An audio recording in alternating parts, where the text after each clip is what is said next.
Funny thing about watching television, people watch it in different sorts of ways. People are on it in different sorts of ways too. You know, a few years ago, I'm watching the news on the telly in Italy.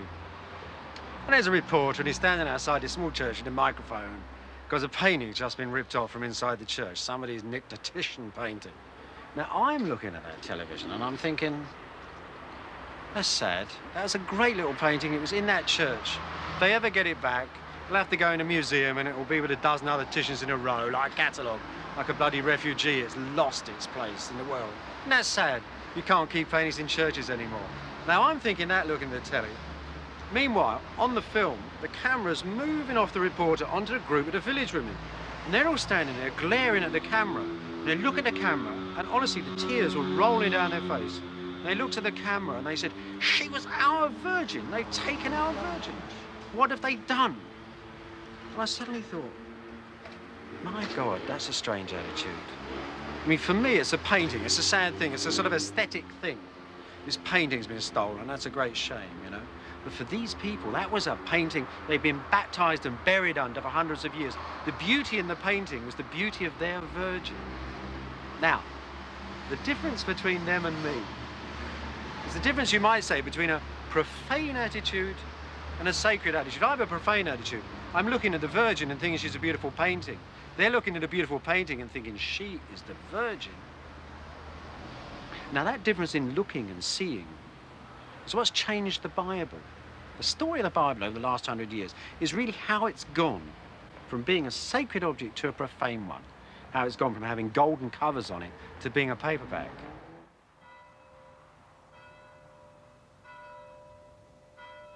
This change was a part of the biggest change the West has ever seen, from a sacred to a profane world.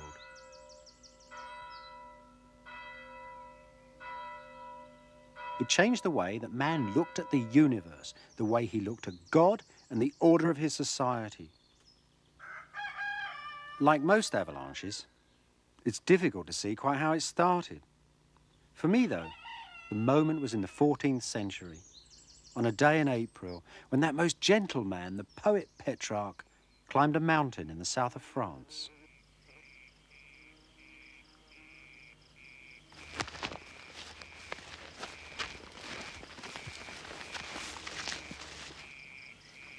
On the appointed day, we left the house, and by evening reached Malocène, which lies at the foot of the mountain on the north side. We rested there a day, and finally this morning made the ascent with no one except 2 servants. And it is a most difficult task indeed, for the mountain is a very steep and almost inaccessible mass of rocky terrain. But as a poet once put it well, remorseless labor conquers all. Petrarch climbed Mount Ventoux in 1336, and he was 32 years old. He's a very stylish young man. His father had died and left him a bit of a family fortune. He was already a poet, writing verses to the great love of his life, the enigmatic Laura. Though when you read his verses, you think he was more in love with Petrarch and poetry than any woman.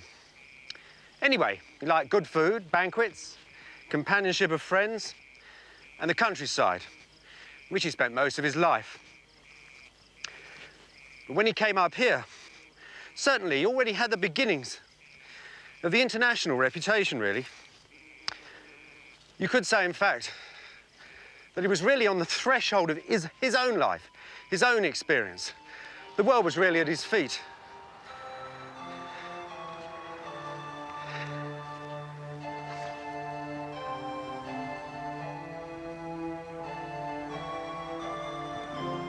At first, because I was not accustomed to the quality of the air and the effect of the wide expanse of view spread out before me, I stood there like a dazed person. I could see the clouds under our feet, and the tales I had read of Athos and Olympus seemed less incredible.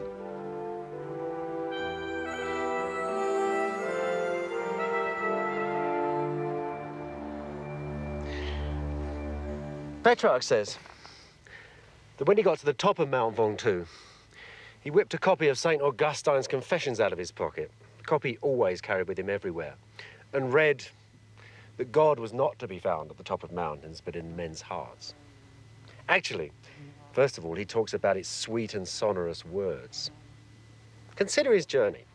It started off because he'd read a classical text about Alexander the Great going to the top of a mountain, and he felt he wanted to do the same.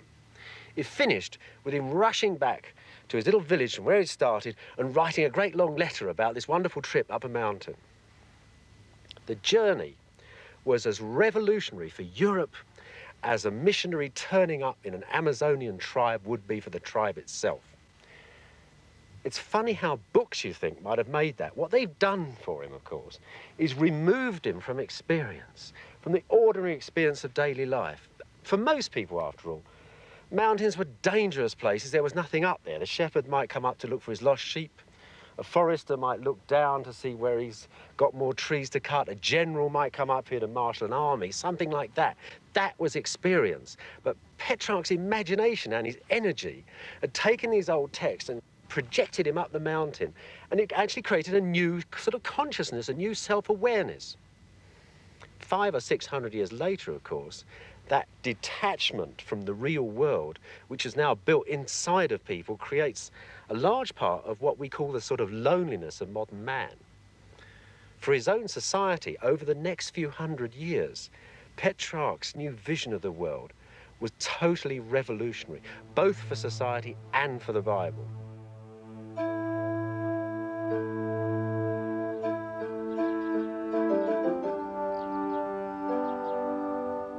Petrarch's world, of course, was the Gothic world. Even from the top of Mount Ventoux, it was the only world he could have seen, the only world he knew. This was a world with a precise order, a divine order. All men, from kings to peasants, lived and died inside precise circles of influence and status.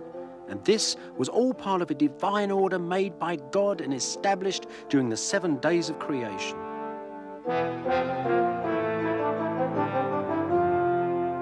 What kept all this in place, of course, was the ultimate deterrent, the last judgment. God's trial of men that will be conducted, so the book of Revelation says, in the world's last days. With a sweep of his hand, he sends the damned to hell.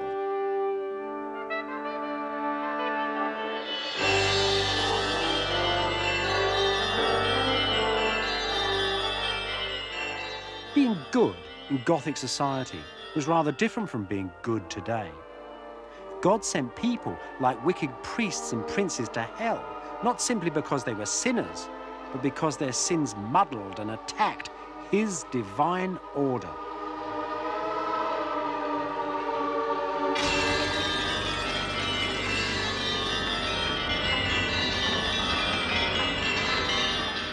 Later on, of course, all these torments were recreated on earth. The fire, the ovens, the disemboweling, the whole lot, as men set out to police the divine order for themselves. In Petrarch's day, this was still an unnameable terror, but it's stayed a part of the European vision ever since.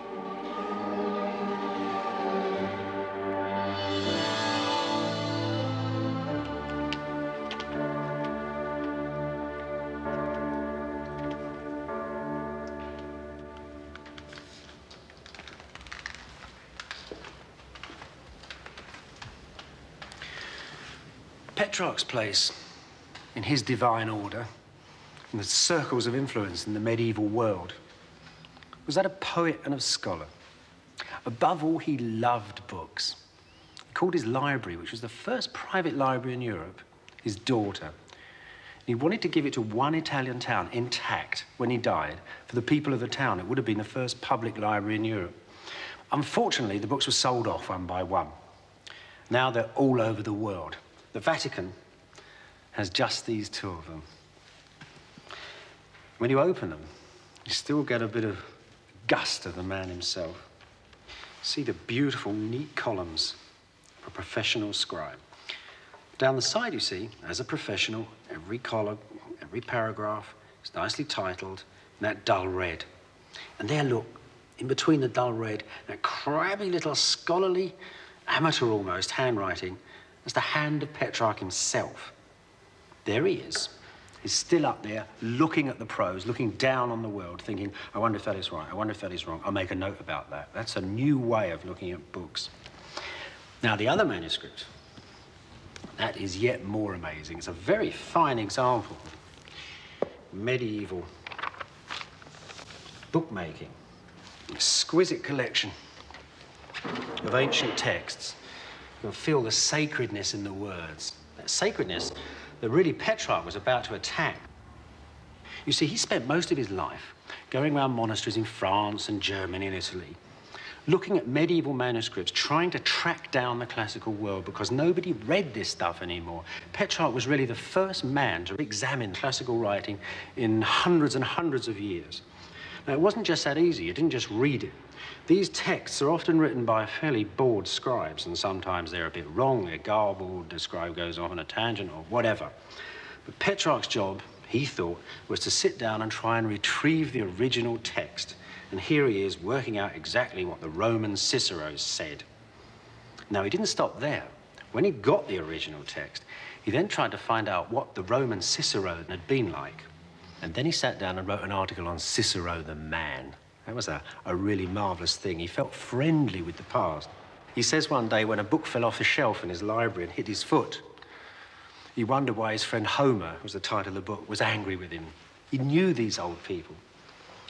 Now, that profound way of looking at books, which was quite new and quite different, in 150 years paid off incredibly. An Englishman called John Colet did something that Petrarch would have never dared to do. Colet actually took on St. Paul. He didn't actually correct the text very much, but he did wonder what sort of a man St. Paul was. And he wrote an essay, not about St. Paul, but Mr. Paul, trying to find out the man behind the writing. So the letters of St. Paul had stopped being sacred and had turned into the letters of a man. It wasn't long, of course, before the whole Bible was open to gaze. And in this way, dear old Petrarch, warm, simple man and poet, really had stirred up an incredible explosion of scholarship.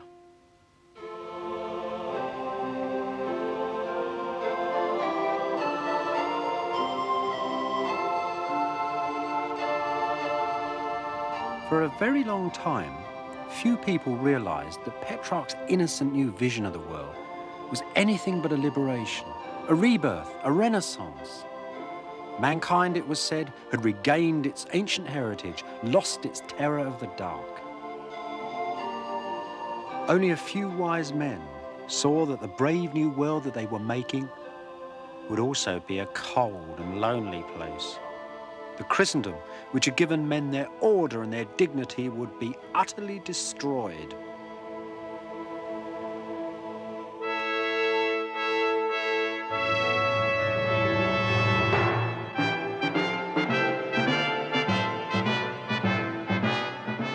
Michelangelo saw it, though.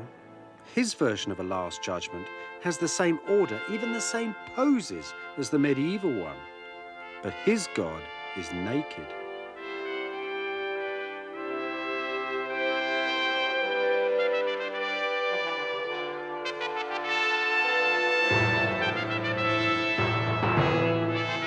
At the same time as his friends were into an amazing celebration of art and optimism, Michelangelo is looking into the abyss at a world with no order.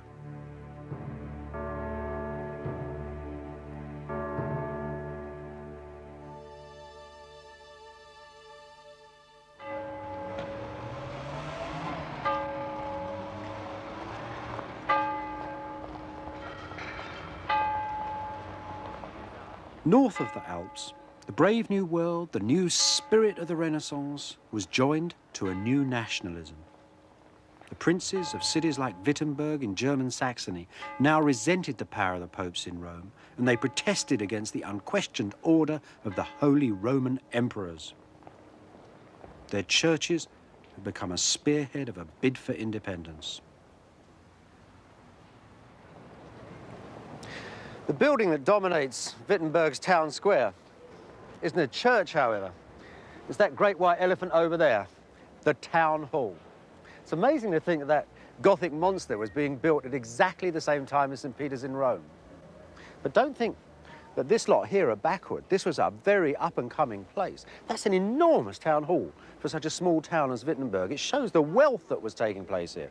You see, those great plagues which had swept northern Europe had gone, and these towns like Wittenberg were getting richer and richer. It was filled with merchants, and with that wealth and the merchants, all the other things that the merchants wanted to buy with their new money. There were good artists here. There were wondrous printers, that real tool of Protestantism that would really cover Europe with its literature. This was a bustling new town. And at one end of the high street, in a very splendid castle, was the Duke. Duke Frederick the Wise of Saxony. He was a very ruthless man, and he saw no reason at all why he should give his money or any of his power to Rome or anybody else for that matter. But the real dominating influence in this town was that man over there. He taught at the Duke's new university. It was the monk Martin Luther. Martin Luther it was who wrote that German Bible. Luther it was, too, that came to stand at the heart of Germany's Reformation. In 1524, when Luther had given up his monk's vows, he married a pretty woman, Katharina von Bora, and they set up house together here, at the end of Wittenberg High Street.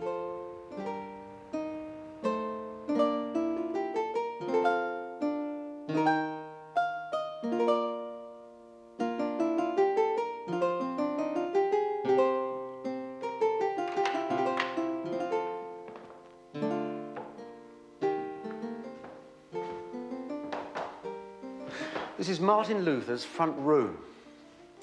That's a stove that used to keep him warm in the Saxon winters.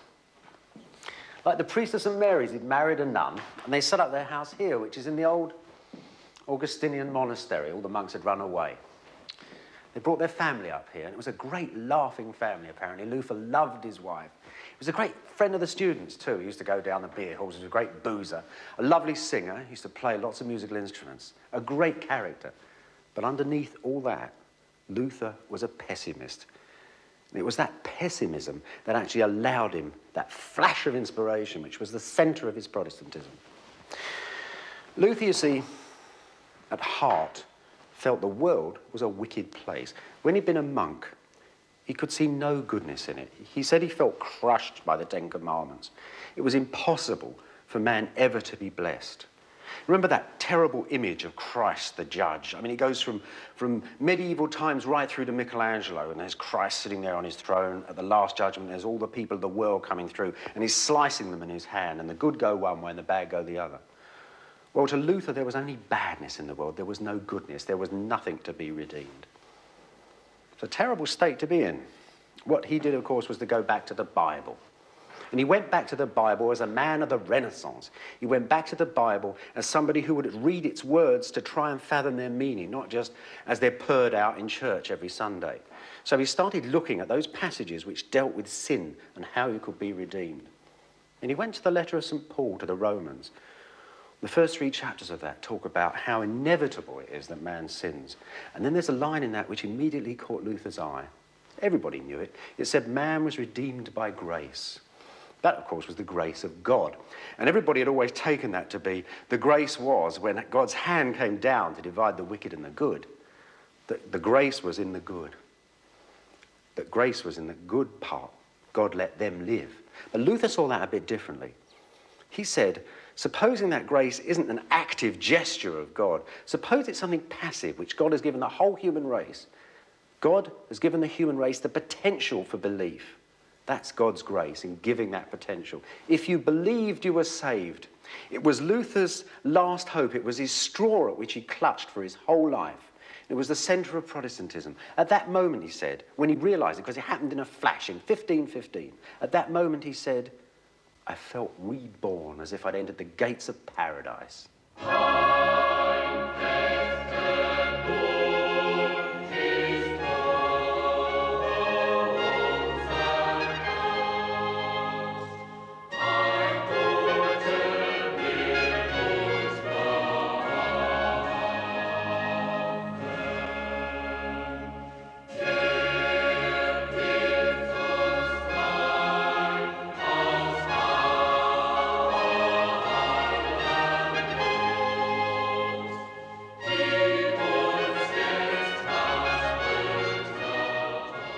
It's a wonderful little etching that shows Luther hard at work at his desk, translating the Bible as the national hero at his work.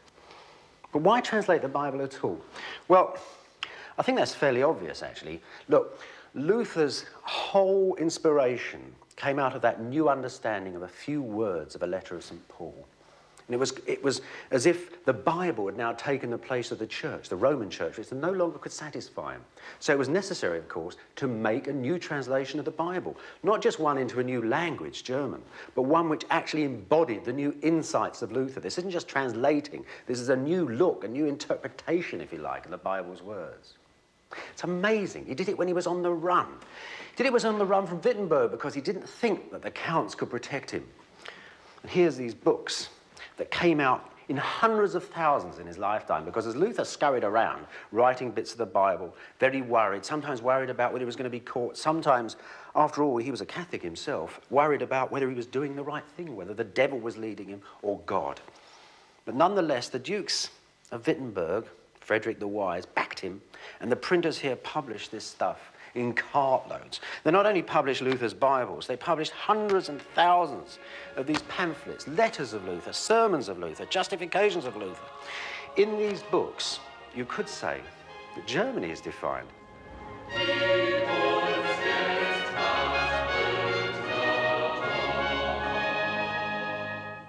Luther had gone out into the streets and the beer halls of Germany to actually find the language and put it into his new Bible. This was a German Bible for Germany, and the people had to understand God's word for the first time. So here is not only a country being made, but the Bible being changed absolutely and completely for whatever it was before.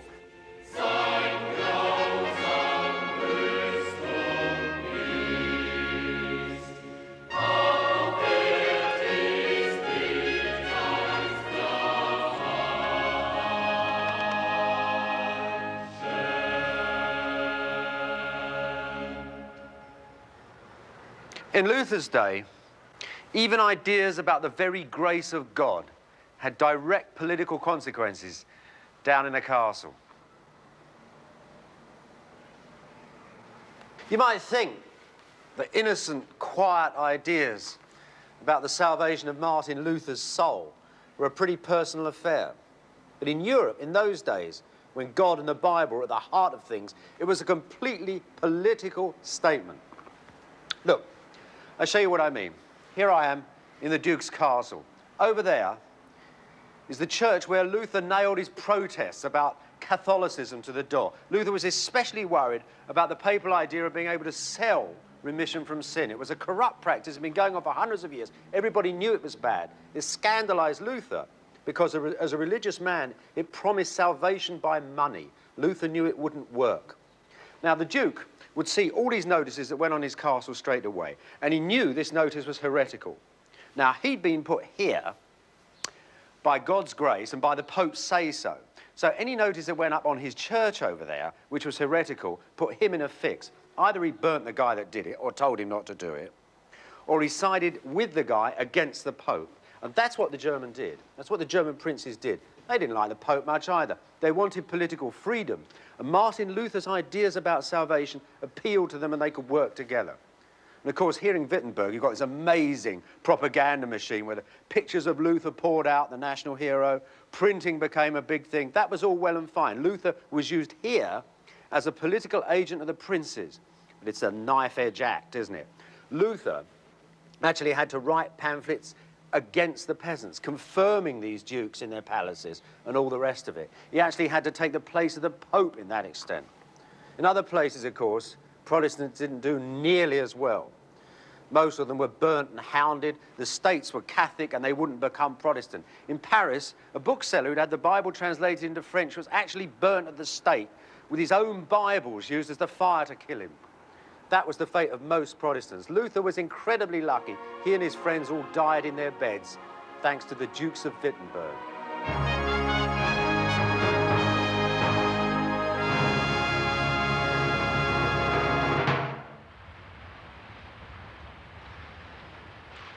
Thomas Carlyle, one of the balmiest of all Victorian historians, once said a very good thing about Western civilization. He said its roots were held in three things: gunpowder, printing, and the Protestant religion. Well, obviously, those last two, printing and Protestantism, really joined hands in Wittenberg, and they'd exploded throughout Europe together. Gunpowder, of course, tripped along behind in the wars that it caused. Because it did cause wars, it caused terrible commotion all over Europe. People were burnt from the earliest days as heretics. It was a terrible time for Europe. Christendom was coming to an end. And it took the Church of Rome nearly 50 years to get its act together, to actually consider this immense split in Western civilization. And already in that time, of course, thousands and thousands of Protestants had already been burnt as being heretics. But eventually, they convened a council, and there they looked into the business of the Bible and its translators. They came down, as one might expect, that their Bible, the old Bible, the great Latin Bible of St. Jerome, was the real Bible. That, they said, held the very word of God in it. All other Bibles, all their translators, mothers of heresy. Luther, of course, was safe enough here in his great castle. He was called the Pope of Wittenberg by his enemies. He must have been greatly envied by all these Protestants who came here to see one of the fathers of the Reformation. One of those was an Englishman, William Tyndale. He was a young man, he was on the run, but he wrote some of the finest prose the English language has ever seen. He would also be the greatest translator of the English Bible. We owe a lot to Tyndale. It must have been a very poignant meeting here between the great German and this poor Englishman.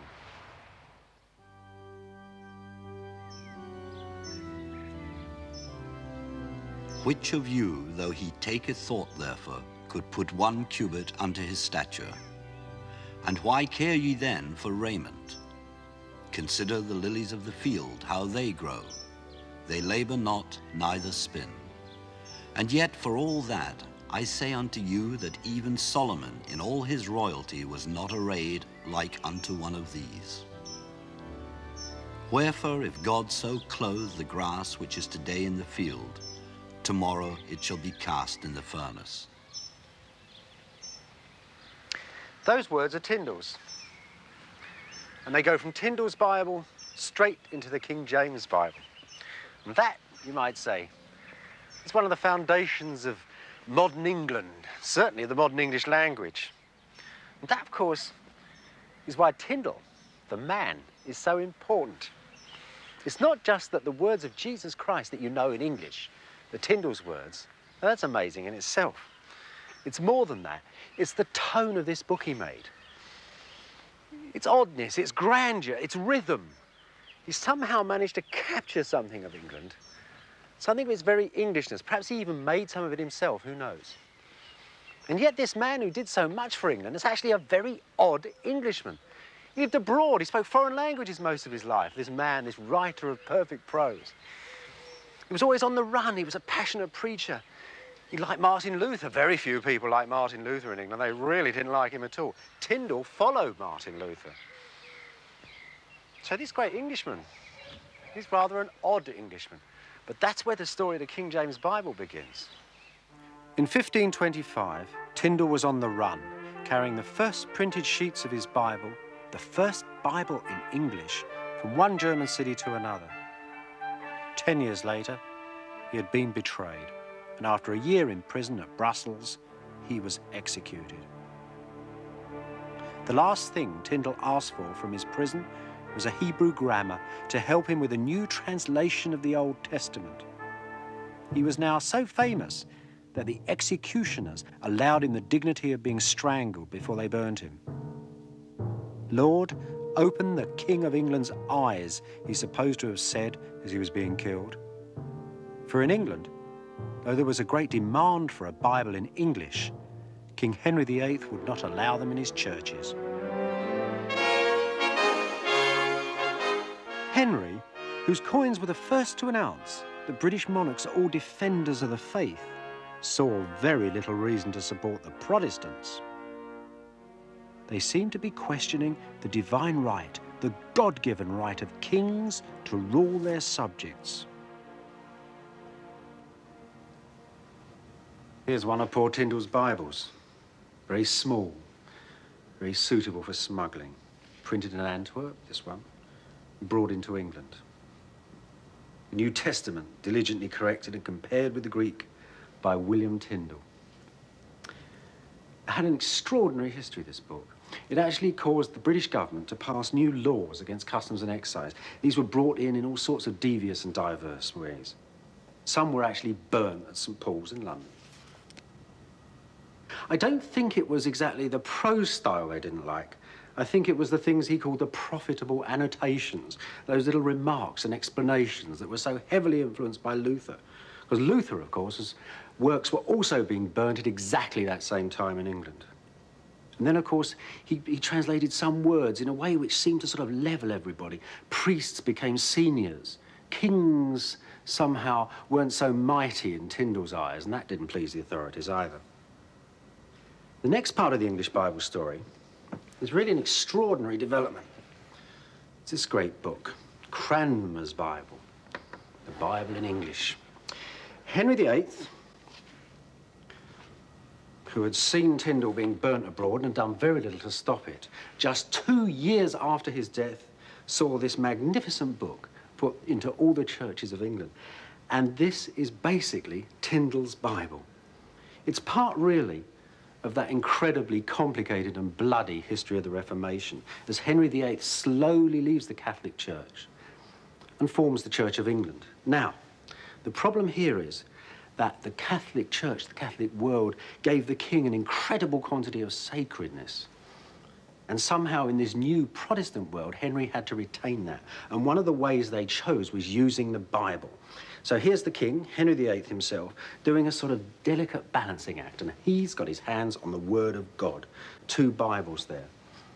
And there's his ministers, his Chancellor, Thomas Cromwell, his Archbishop, Cranmer.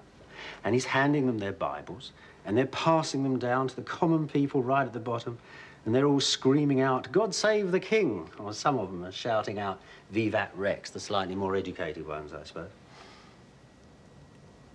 This Bible was so popular in the church that it said that in Old St. Paul's, when 8 of these copies were opened on a Sunday, it was full up with people pushing into the church and pushing each other off of the lectern stand so they could read the Bible. It had never been read by the common people before. There was a great well of literacy in England, and yet nobody had a Bible to read.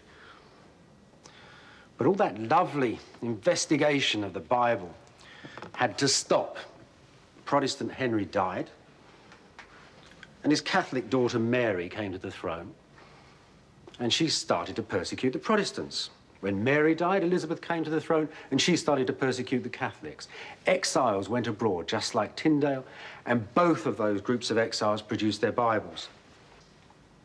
After Mary and Elizabeth, King James, and King James's great Bible. In a way, the Bible itself is a part of that balancing act that the kings were having to do. It's a sort of a delicate act where Majesty lays his hands on the holy word. To the most high and mighty Prince, James, by the grace of God, King of Great Britain, France, and Ireland. As soon as he come to the throne, the Puritans, the hard-line Protestants in England, had hit him with petition upon petition. His great Bible was a part of a deal he'd struck with them to revise the habits of the church and its great book. In fact, it's a triumph for the committee system. More than 40 scholars worked on it. They took all the previous Bibles, revised them, and made that greatest treasure of the English language. 90% of it is Tyndall's, the little books that were first smuggled into England. But now his language was appearing under the royal seal itself. There, right at the front of the Bible, seal of King James.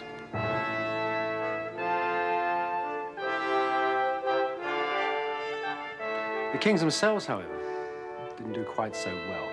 The royal balancing act between sacredness and sort of ordinary rulership had failed completely. James's reign has been called by one historian a prelude to a disaster. His son, of course, Charles, went to the scaffold when the Puritans, those same people who had bargained with James over the content and order of his great Bible, when the Puritans led Charles out onto the scaffold in Whitehall, he shouted at them, "Remember, a sovereign and his subjects are clean different things." Charles actually lived in that same age of sacredness as the Bible was conceived in. And when his head was chopped off and the executioner picked it up and held it out to the crowd, They said a great groan went through the crowd. It must have been a horrible thing to see, but I think there was something more terrible going on there. What was going on was the death of something sacred, the death of sacred kingship, which stretched back to the pharaohs, perhaps even to the patriarchs themselves. Now, that sacredness is in Tyndall's Bible, it's in James's Bible, it's in the Bible we still use today. That Bible was made in that ancient age of faith.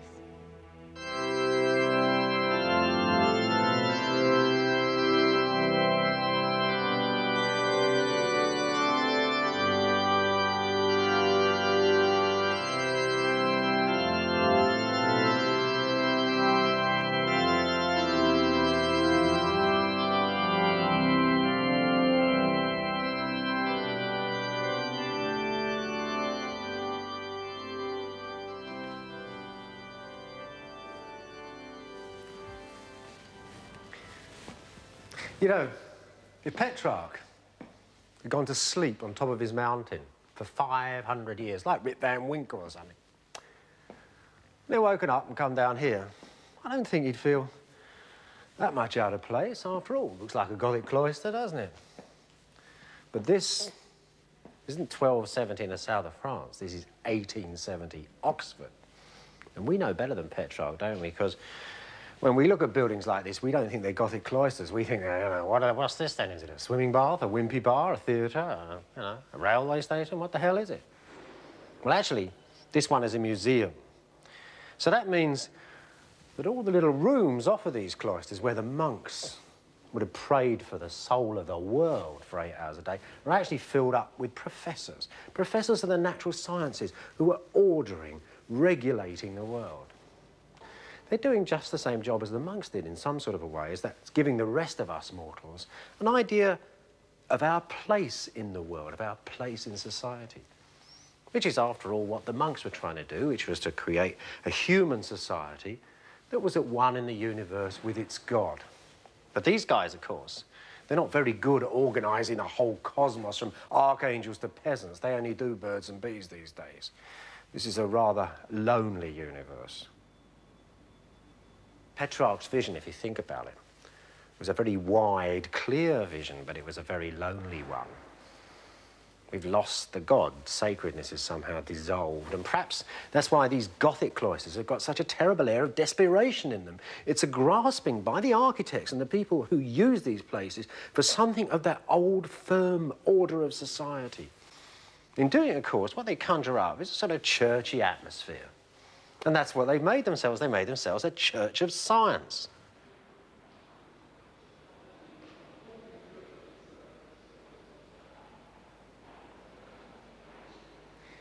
You know, for a museum, this is pretty high church, what with all its vaults and bones and statues and things. The bones in this scientific church are doing exactly the same job as the bones of the saints. They're validating scientific theory in just the same way that the saints' bones and their miraculous power validated the power of God and the order of his universe. And as for all these statues, well, they're the statues of the orderers. If you go and cut the king's head off and the whole world starts to spin, you need a new order in it. And in the scientific world, it's the orderers that become the saints and get the statues.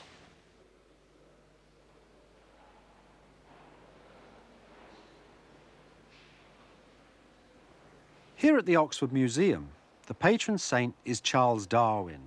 This is hallowed ground, the very place where, in the year of our Lord, 1860, the great debate took place. The debate where Darwin's theory of evolution was matched against Adam and Eve and the creator of the universe. Representing God in the Bible, you had Bishop Soapy Sam, as he was called, Wilberforce, The Prince Consort's chaplain. and reviser of the Bible. On the other side, for Darwin, Thomas Huxley, the eminent biologist. Had a great debate here in the lecture theatre, and the Bible and God were seen to be vanquished, and the theory, Darwin's theory, that men was descended from the apes, took over. So the story goes. That's the popular scientific story. What does that give us for a history of the human race? Well, What it did, by booting out the Bible, you managed to boot out Adam and Eve and that sort of moral development of man that goes on, and you replace it with a sort of mechanical, scientific development. So instead of Adam and Eve, you have a bloke in a Land Rover in the desert, marching around with a lot of tribesmen digging up monkey bones. And that, you see, represents man's progress. You start with monkeys, you go through anthropological man, and you end up with Land Rover man. It's a wonderful theory, but Land Rover man needs thousands and thousands of years of civilization behind him. And in the West, one of the seeds and centers of that civilization was the Bible. So where the hell was the Bible in all this?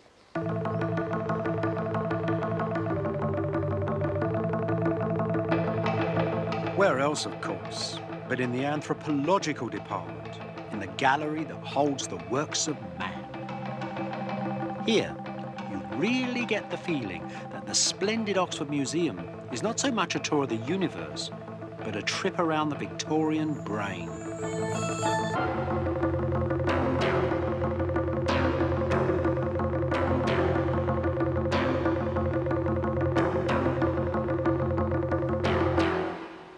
So they're the headhunters. And here are the Hindus all swarming away in a caseload of little gods all jumping up and down.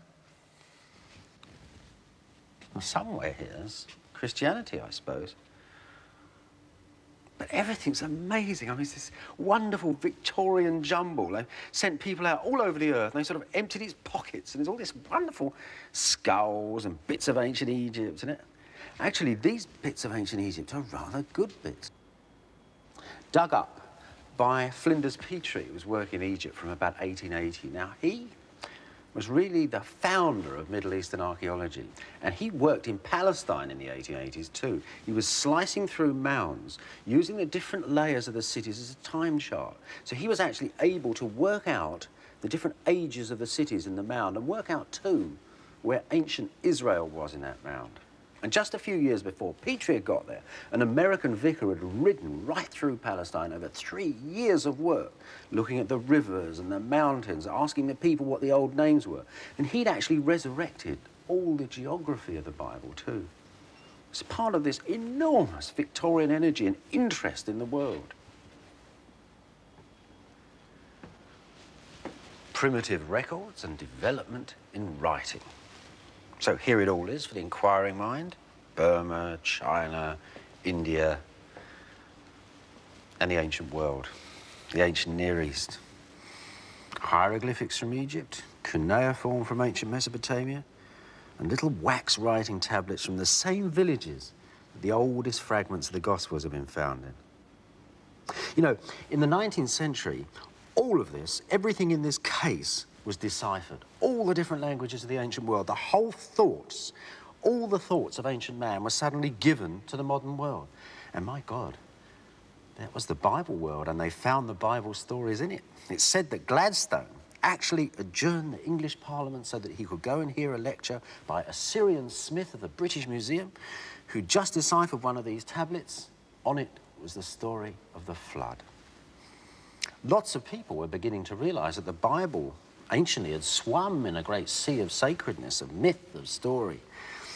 But do you know, they were still frightened, actually, to put a Bible in a case like this. The editor of the Encyclopedia Britannica, an eminent Scottish theologian, was actually put on trial for blasphemy about 1880, because he suggested that you could subject the Bible to the same sort of analysis as all the rest of the ancient world's texts were being subjected to. But at the same time, you know, the Bible had sort of died. It had died because people had raised all these damn questions up, I think. Think about it. It's not just Huxley arguing about the creation and saying, that's silly, God couldn't have done this, the Bible's wrong. It's actually those people who are galloping over the Holy Land and digging it up.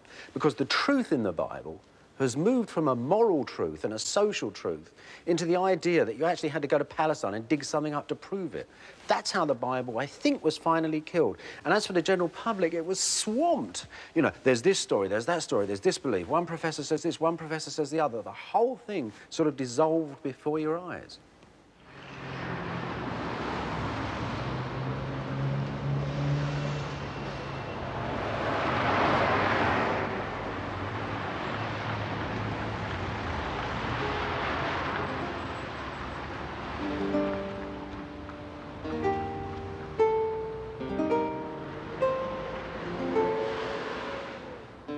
So what's left then?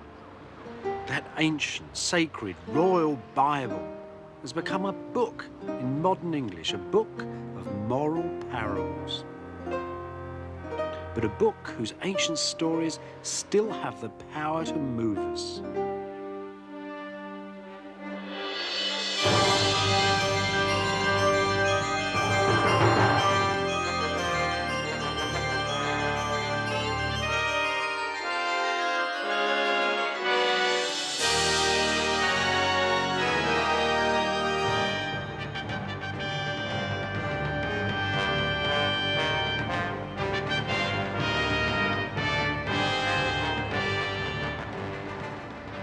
Practically as soon as the movies were invented, people were filming Bible stories.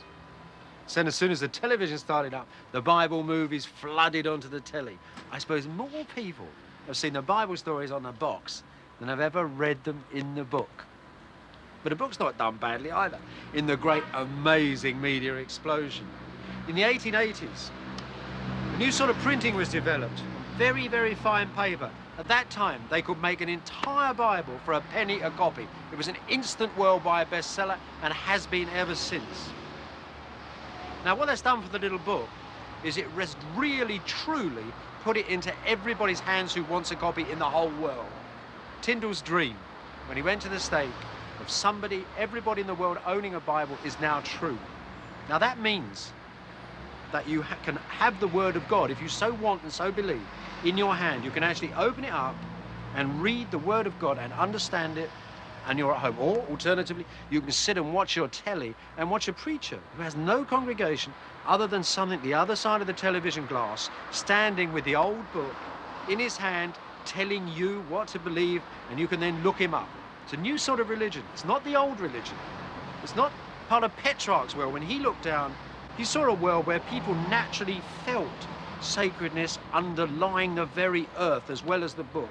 Now, you have to choose to believe that these words are utterly true in the Word of God. You have to be reborn. It's a new sort of Christianity. But you know, whether you've been reborn or whether you're just a regular churchgoer or whether you're like most people in the West today and you don't go to anything, those old Egyptians, those old Mesopotamians, the Israelites, and all the rest of the people in this book are still in all of our high streets. They're still a part of the world today. The word, the structures, the forms of the Bible has influenced everything in the West. Think of it. Think of Marx, Einstein, Freud, all these people. They see the universe as containing structures, hidden structures which need investigating. There are forces, actions, reactions in them. Just like the old Mesopotamian families, just like the oldest stories in the book of Genesis. Above all, though, there is the Bible's notion of a God that moves with man through time. The belief that things will get better in the future, that life's a journey. That sense of destiny, of dissatisfaction that's become the hallmark of the West. So the Bible teaches you, it forms, it shapes. It's left its influence right through our society. The Bible is still here today, whether you believe in it or not.